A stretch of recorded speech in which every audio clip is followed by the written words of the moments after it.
Bonjour, je suis content de vous retrouver ce matin, ce dimanche matin, rassemblés au nom du Seigneur Jésus. Nous sommes dans cette situation de confinement, vous le savez, et puis grâce à Dieu, on peut quand même être rassemblés au nom du Seigneur Jésus ensemble et pouvoir chanter, le louer, lui rendre grâce.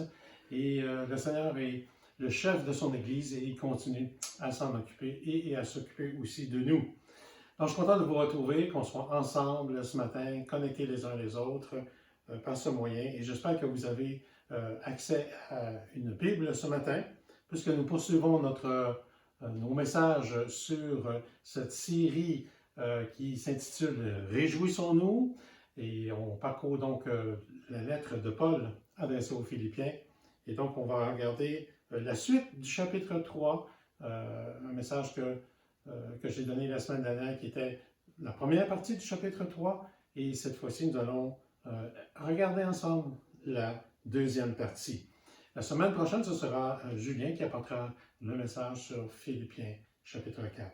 J'espère que vous avez eu l'occasion de lire cette épître, cette lettre qui est très personnelle, qui est très intime et qui est pour nous certainement une source d'encouragement, puisque l'apôtre Paul adresse en fait ses encouragements, donne de l'information à partir d'un lieu de confinement, c'est-à-dire à partir de la prison. Il est emprisonné, l'apôtre Paul, lorsqu'il écrit cette lettre aux Philippiens.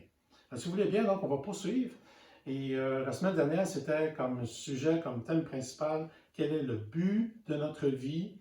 Et le but de notre vie et le but de la vie, en réalité, pour tous, c'est de connaître le Seigneur Jésus-Christ.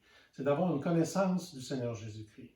C'est de le connaître lui et connaître sa puissance, connaître son accompagnement à travers les épreuves, les difficultés et le connaître d'une façon, bien sûr, à travers les Écritures qu'il nous a laissées et aussi à travers l'expérience, connaître Jésus-Christ par expérience. Alors ce matin, nous allons poursuivre donc cette idée de quel est le but de notre vie. Et nous allons voir donc dans ce chapitre 3 que l'apôtre Paul fait appel à deux images particulières pour nous évoquer cette idée d'un but à poursuivre. C'est celle du coureur, premièrement, et ensuite celle du citoyen, le citoyen qui a un droit de cité, et cette cité, c'est la cité céleste. Alors, si vous voulez bien, on va lire donc ce passage dans Philippiens chapitre 3, et à compter du verset 12, Philippiens 3, 12, et je vais lire jusqu'au verset 20. L'apôtre Paul fait référence donc à cet objectif qu'il avait de connaître le Seigneur Jésus-Christ. Et ce qu'il dit, verset 12, donc, « Ce n'est pas que j'ai déjà obtenu tout cela, ni que je sois déjà parvenu à l'accomplissement, mais je le poursuis, tâchant de le saisir pour autant que moi-même, ou parce que moi-même, j'ai été saisi par Jésus-Christ. » En ce qui me concerne, mes frères, je n'estime pas moi-même l'avoir déjà saisi, mais une seule chose compte, oubliant ce qui est en arrière et tendant vers ce qui est en avant. Je cours vers le but pour obtenir le prix de l'appel céleste de Dieu en Jésus-Christ. Si donc nous sommes déjà accomplis, donnons-nous-en à cette pensée. Et si quelques points vous pensez différemment, Dieu vous révélera aussi ce qu'il en est.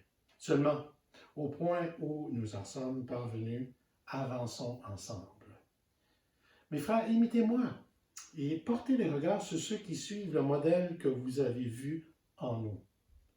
Car il y en a beaucoup qui se comportent en ennemis de la croix du Christ. Je vous en ai souvent parlé, mais maintenant j'en parle en pleurant. Leur fin, c'est la perdition. Leur Dieu, c'est leur ventre. Ils mettent leur gloire dans ce qui fait leur honte. Ils ne pensent qu'aux choses de la terre. Quant à nous, notre citoyenneté est dans les cieux. De là, nous attendons comme sauveur le Seigneur Jésus-Christ, qui transformera notre corps humilié en le configurant à son corps glorieux par l'opération qui le rend capable de tout s'assujettir. Alors, prions ensemble et regardons ensemble euh, quelles, quelles sont ces grandes vérités que le Seigneur veut nous communiquer ce matin, et chacun d'entre nous, pour réjouir notre cœur et nous fortifier dans notre foi. Prions ensemble. Seigneur notre Dieu, nous nous venons devant toi ce matin, rassemblés en ton nom, unis par ton esprit, et nous te demandons que, à travers cette parole, tu puisses vraiment nous encourager, toucher notre cœur. Que ce matin, Seigneur Dieu, on puisse découvrir comment tu peux nous aider à poursuivre, Seigneur Dieu, ce qui a été commencé en nous, à aller jusqu'au bout et être soutenu par toi. Merci de l'espérance que tu places devant nous. Et puisses-tu, Seigneur Dieu, par l'assistance de ton Esprit, vraiment nous illuminer, éclairer notre intelligence pour qu'on voit les choses à ta manière. Nous t'en prions. Amen. Amen.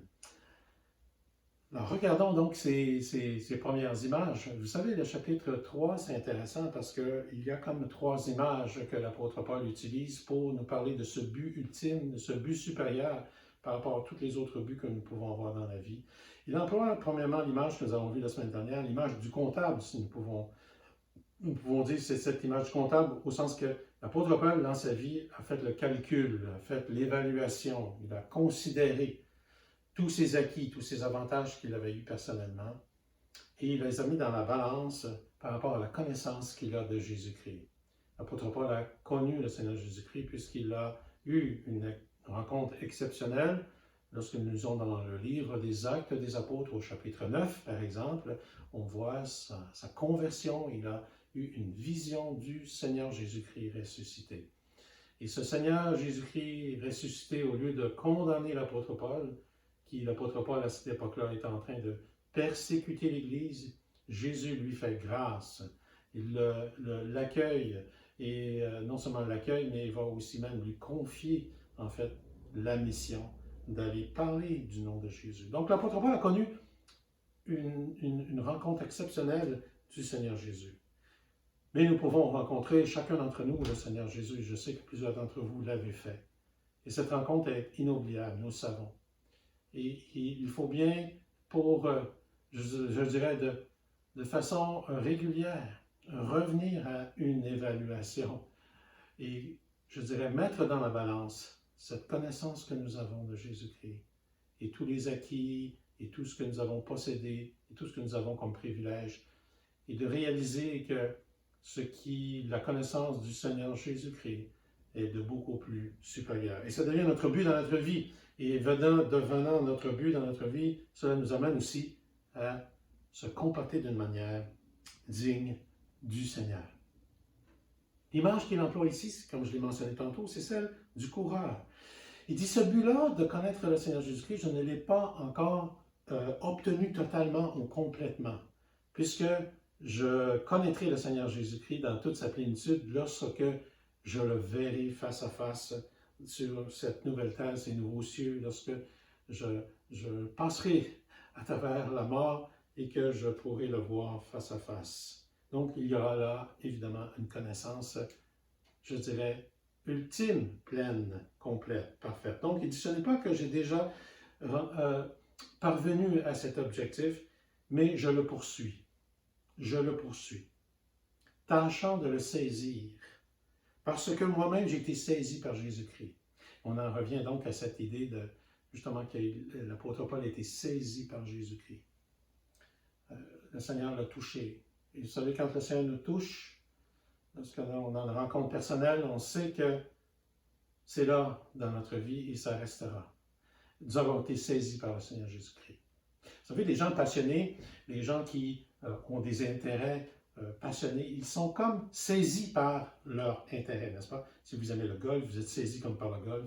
Si vous aimez la chasse, vous êtes comme saisi par la chasse. Si vous aimez la couture, la randonnée, quoi que ce soit, on est comme saisi par la chose qui nous intéresse. Et en même temps, donc à notre tour, nous répondons et nous voulons en avoir plus, nous voulons saisir davantage. L'apôtre Paul, il dit donc, c'est vrai que je n'ai pas atteint cet objectif, mais mon but, c'est de poursuivre. Poursuivre et le saisir, connaître encore plus, parce que moi-même j'ai été saisi par Jésus-Christ. Je ne sais pas si vous avez remarqué, mais dans l'épître de Paul aux Philippiens, il y a toujours l'initiative de Dieu et notre réponse. Déjà au chapitre 1. Au chapitre 1, verset 6, il dit, l'apôtre Paul il dit, « Je suis persuadé, je suis convaincu que celui qui a commencé une bonne œuvre en vous va l'amener à l'accomplissement, va l'achever, va la poursuivre. » Et c'est intéressant que donc c'est Dieu qui commence quelque chose en nous, et quand Dieu a commencé quelque chose en nous, ce que nous pouvons croire, c'est qu'il va l'amener à bonne fin, à bon terme. Et que nous avons, je dirais, simplement à répondre à ce mouvement-là. Chapitre 2, la même chose. L'apôtre Paul nous dit, travaillez à votre salut, travaillez à votre libération, sachant que Dieu produit en vous le vouloir et le faire selon son bon plaisir. Donc, nous voyons que Dieu commence quelque chose en nous, il est à l'œuvre en nous, et quand on sait qu'il est à l'œuvre en nous, c'est très encourageant. Ça nous apporte de la joie parce qu'on sait que le Seigneur va emmener les choses en bonne fin. Je ne sais pas ce que vous vivez ce matin, je ne sais pas ce que vous avez vécu la semaine dernière. On vit des temps difficiles, on vit des temps de solitude, des temps de confinement. Mais sachez que si le Seigneur a commencé quelque chose dans votre vie, dans votre cœur, il va l'amener à la perfection. Il va l'amener jusqu'au bout. Et c'est ça qui nous apporte de la joie et je dirais aussi le courage et l'enthousiasme pour pouvoir continuer. Donc l'apôtre Paul il dit justement ça. Je poursuis ce but de connaître, de le saisir, de saisir davantage qui est Jésus, parce que moi-même j'ai été saisi. Donc moi-même, Jésus-Christ a commencé déjà quelque chose en moi, il m'a saisi et j'en ai une connaissance et donc moi-même je veux continuer à le connaître davantage. Il confirme, il répète, verset 13, il dit ceci, en ce qui me concerne mes frères, je n'estime pas moi-même l'avoir déjà saisi, mais une seule chose compte. L'apôtre Paul, c'est un homme c'est une seule chose, c'est un seul but. Il est entier, l'apôtre Paul. Mais une seule chose compte. Oubliant ce qui est en arrière et tendant vers ce qui est en avant, je cours vers le but pour obtenir le prix de l'appel céleste de Dieu en Jésus-Christ. L'apôtre Paul emploie donc cette image du coureur. Je sais que certains vont dire, moi courir, c'est pas trop mon genre, c'est pas trop ce que j'aime. J'ai assez couru dans ma vie, ça ne me tente pas de courir encore. S'il faut courir en plus pour connaître le Seigneur Jésus, moi je démissionne. Évidemment, vous comprenez l'image. L'image, vous pouvez parler d'un randonneur si vous voulez. Mais l'idée, c'est que la vie chrétienne n'est pas une vie stationnaire, n'est pas une vie d'immobilité. Dans la vie chrétienne, c'est une vie qui est en mouvement. C'est une vie qui a un sens. C'est une vie qui s'en va vers quelque chose. Et dans ce sens-là, l'image du coureur est une très belle image. C'est qu'il y a un objectif à atteindre et on court vers cet objectif-là. Mais comment courir? Comment, je dirais, quelle attitude doit-on avoir pour justement remporter ce prix? De quelle manière on court? L'apôtre Paul dit ici, oubliant ce qui est en arrière. Vous allez me dire, ouais, mais l'apôtre Paul n'a pas tout oublié. Non, certainement, c'est pas qu'il faut oublier, je dirais, les bonnes choses. L'apôtre Paul, même son passé, il vient juste d'en parler de son passé. Dans les quelques versets plus tôt, il a parlé de son passé. Et même, si vous lisez le livre des Actes des Apôtres, on voit bien que l'apôtre Paul raconte au moins à 3 reprises tout son témoignage, tout son parcours de vie. Donc, son passé. Donc, il n'a pas oublié son passé. Ce n'est pas l'idée qu'il faut devenir amnésique par rapport à notre passé. Parce qu'on peut avoir certainement des blessures. Et ces blessures-là, il faut les amener devant le Seigneur et en avoir une guérison. Et pour pouvoir bien oublier, il faut passer aussi par le pardon. Si quelqu'un m'a offensé, et si je veux courir, je ne pourrai pas courir. Si quelqu'un m'a offensé ou si moi j'ai offensé quelqu'un, il faudra faire cette démarche de pardon. Mais une fois que cette démarche de pardon est accomplie, une fois que les blessures sont guéries par Jésus-Christ, que nous les avons apportées au Seigneur dans la prière, et qu'il vient nous rencontrer, et qu'il nous console, et qu'il nous guérit, une fois que le pardon est accompli, une fois que la blessure est guérie, Il faut oublier, c'est-à-dire il faut continuer à marcher, il faut poursuivre. C'est comme je cours en ignorant ce qui est en arrière de moi. Autant les succès, autant les réussites, autant les échecs, autant les remords, les regrets, tout ça, c'est en arrière. On ignore ces choses parce que si on regarde en arrière, on risque de tomber, on risque d'être ralenti dans notre course. Et c'est ce que le sens ici d'oublier. Donc, il y a une manière d'oublier même, c'est certainement par le pardon, par la réconciliation, par les guérisons de blessures. Mais une fois que ça c'est fait, on avance, on va de l'avant, on oublie, on n'est plus distrait par le passé. Vous savez, il y a des chrétiens qui sont très nostalgiques. Ils disent, ah, dans les années 1980, ah, dans les années 2000, ah, dans les années 2010, et ainsi de suite. Et ils sont dans la nostalgie, ils sont paralysés, bloqués, englués dans ce passé, et ils n'avancent pas. Ils ne peuvent pas poursuivre la course. L'apôtre Paul dit, moi-même, ce que je fais, c'est que j'ignore toutes ces choses qui sont en arrière. J'oublie ces choses en arrière. Je m'en occupe plus, je m'en préoccupe plus. C'est-à-dire que mon passé, pour moi, n'est plus quelque chose qui me contrôle, qui contrôle mon présent. Ce n'est plus les choses du passé qui sont derrière moi, ce ne sont plus des événements ou des choses qui vont me maîtriser, me paralyser. Non, les choses du passé sont passées, je m'en vais. C'est derrière moi et je continue. Où en es-tu? Est-ce que aujourd'hui, ces jours-ci, tu as perdu de vue l'objectif qui est devant toi et tu es paralysé à cause des choses qui sont en arrière de toi. Et je dirais que tu es comme obsédé par certaines choses, certains événements qui sont passés et ça te préoccupe et tu es là.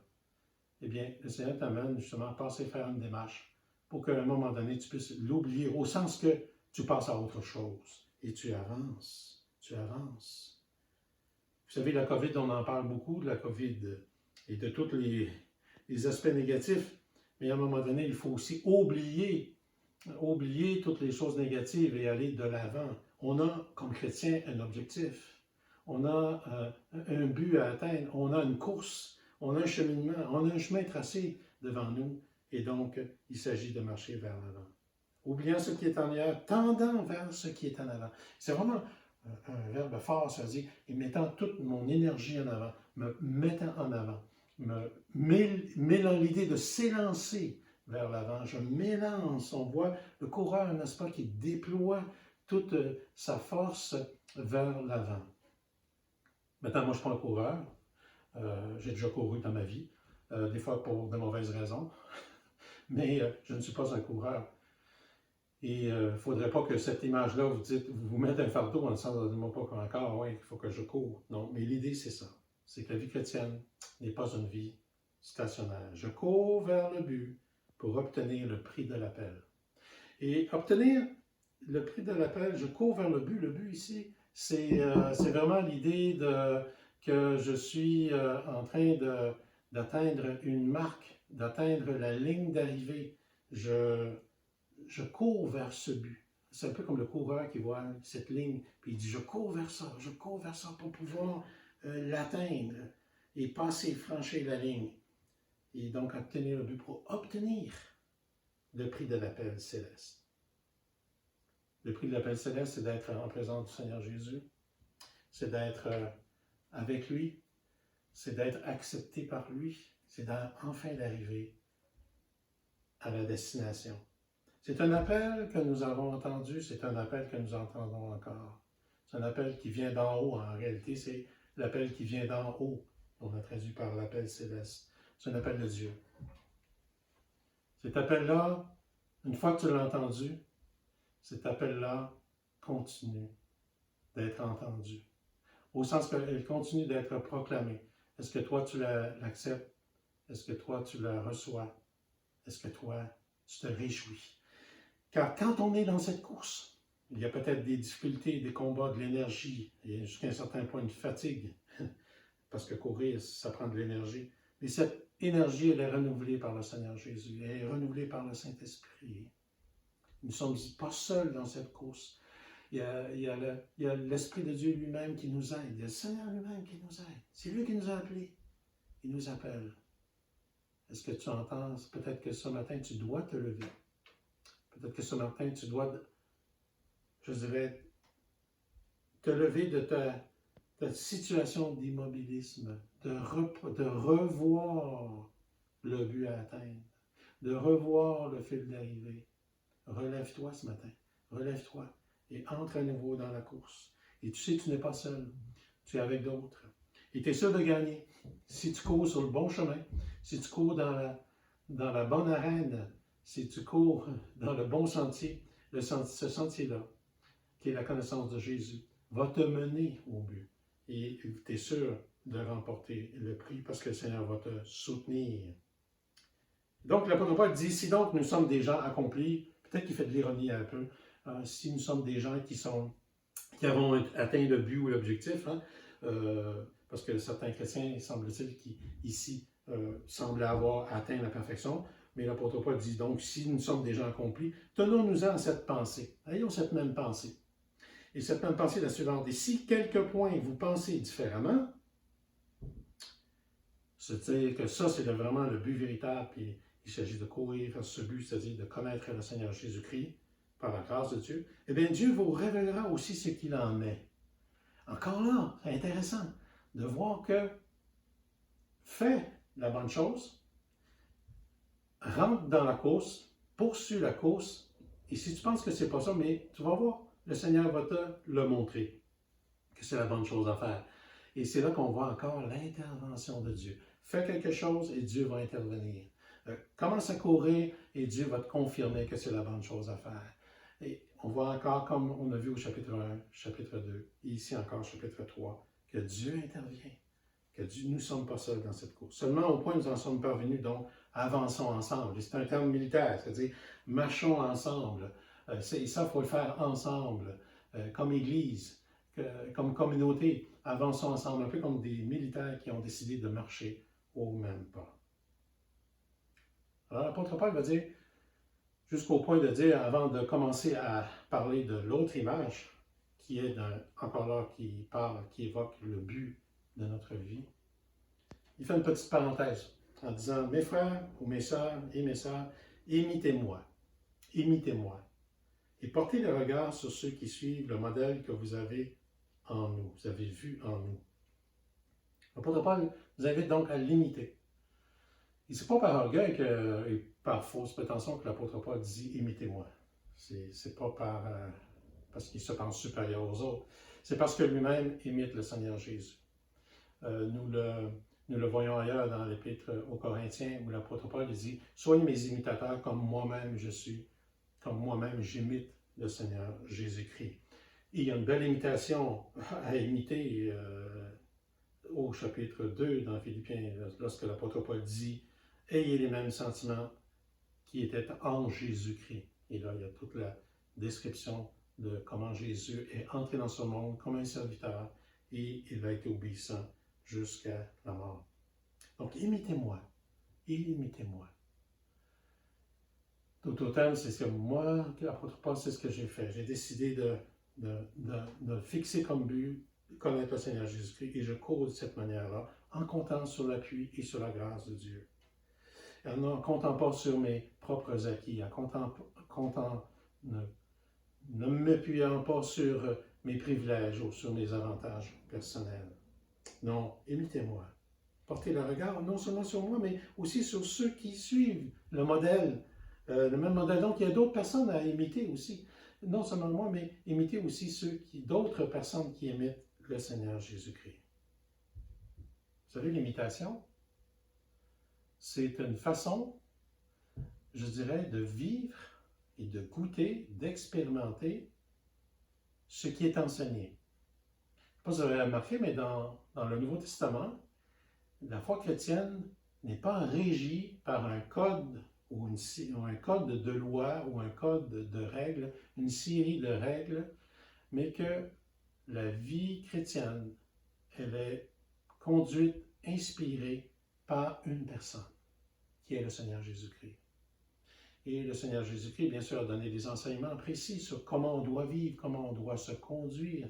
Mais c'est jamais comme étant une espèce de code ou de manuel dans lequel nous retrouvons voici les 28 choses que vous devez faire. Faites ceci, ne faites pas cela, faites ceci, ne faites pas cela. Le chrétien ne vit pas cette vie chrétienne de cette manière-là avec des règles, mais il expérimente la réalité de la vie nouvelle en imitant celui qui est notre modèle parfait, qui est Jésus-Christ, avec l'assistance de son esprit.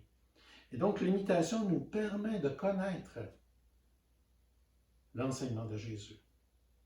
En d'autres termes, l'imitation de faire, d'imiter, de répéter, un peu comme un artisan qui est un... Il y a l'artisan, il y a le maître artisan, et puis il y a aussi l'apprenti qui est à côté. L'apprenti va imiter, n'est-ce pas, le maître. Il va commencer à faire les mêmes gestes, les mêmes mouvements. Je pense par exemple au travail dans le bois ou en peinture. Hein? Il y a des, même dans les arts, je ne sais pas si ça se fait encore, mais tout le monde peint le même tableau d'un grand chef-d'œuvre, d'un grand peintre.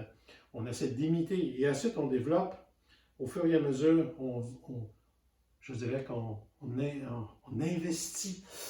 Et la personne qu'on imite s'investit en nous, il y a comme un échange et on l'imite, donc évidemment à partir de qui on est.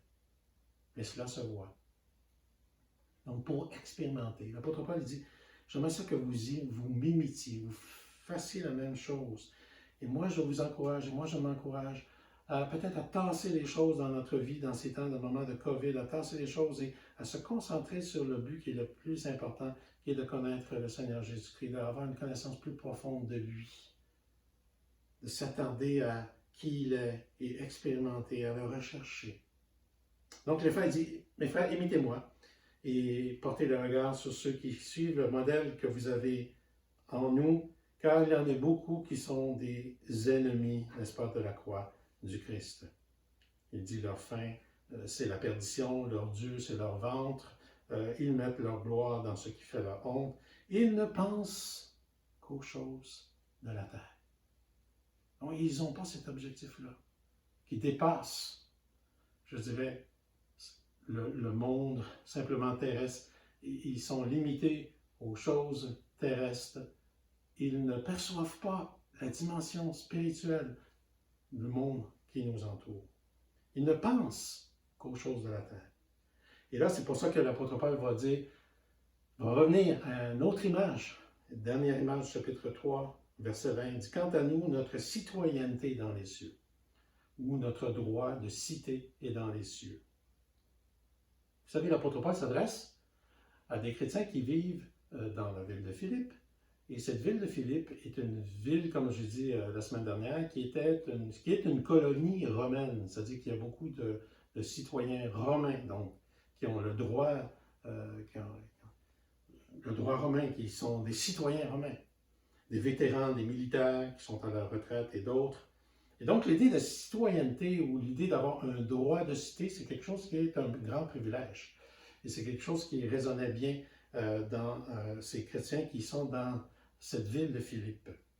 Le droit de cité. Donc, c'est un privilège. Et avec le droit de cité, il vient aussi non seulement oui, il y a les privilèges, mais bien sûr, mais il y a aussi les obligations. C'est-à-dire qu'on doit se comporter en citoyen, comme étant un bon citoyen. L'apôtre Paul donne comme objectif, il dit, vous voyez, non seulement j'ai appris à faire un échange entre tous mes acquis et toutes mes expertises du passé, je les ai échangés par rapport à ce qui est supérieur, c'est-à-dire à la connaissance de Jésus-Christ. J'ai fait cet échange-là. Non seulement je me suis, je dirais, engagé dans cette course, mais aussi j'ai cette espérance-là maintenant, avec cette image de citoyen. Citoyen dans les cieux. De là, nous attendons comme sauveur le Seigneur Jésus-Christ. C'est important de réaliser que, et peut-être qu'on n'en parle pas assez, c'est important de réaliser que le chrétien, sa vie ne se termine pas au salon funéraire, mais que cette vie nouvelle va avoir son plein épanouissement dans cette cité céleste. Dieu a comme objectif de restaurer la terre, d'avoir cette nouvelle terre, ces nouveaux cieux, et que le croyant, celui qui place sa confiance dans le véritable restaurateur du monde, qui place sa confiance dans le sauveur du monde, à ce moment-là, il obtient, si on peut dire avec cette image, il obtient un droit de cité. Un droit de cité dans cette cité nouvelle qui est à venir. D'autres livres dans la Bible, particulièrement pardon, le livre de l'Apocalypse, en parle de cette cité, cette nouvelle Jérusalem. De là, et ça c'est intéressant, c'est qu'il porte les regards vers le ciel, ou porte les regards vers ce lieu d'habitation de Dieu, n'est-ce pas, d'une façon imagée, là où Dieu règne pleinement, totalement, où sa gloire jaillit. Nous attendons comme sauveur le Seigneur Jésus-Christ. Donc, des cieux, nous attendons comme sauveur le Seigneur Jésus-Christ. Et le mot sauveur ici, c'est le mot soter. Le mot soter, en grec, qui est employé pour tous les empereurs romains. Les empereurs romains étaient considérés comme étant des sauveurs. Et là, l'apôtre Paul dit ici, celui que nous attendons, c'est Jésus-Christ, le sauveur, qui est le Seigneur. C'est lui que nous attendons.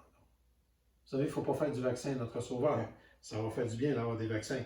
Mais le sauveur, c'est Jésus-Christ. C'est celui qui nous sauve de nos angoisses, de nos inquiétudes, de nos doutes.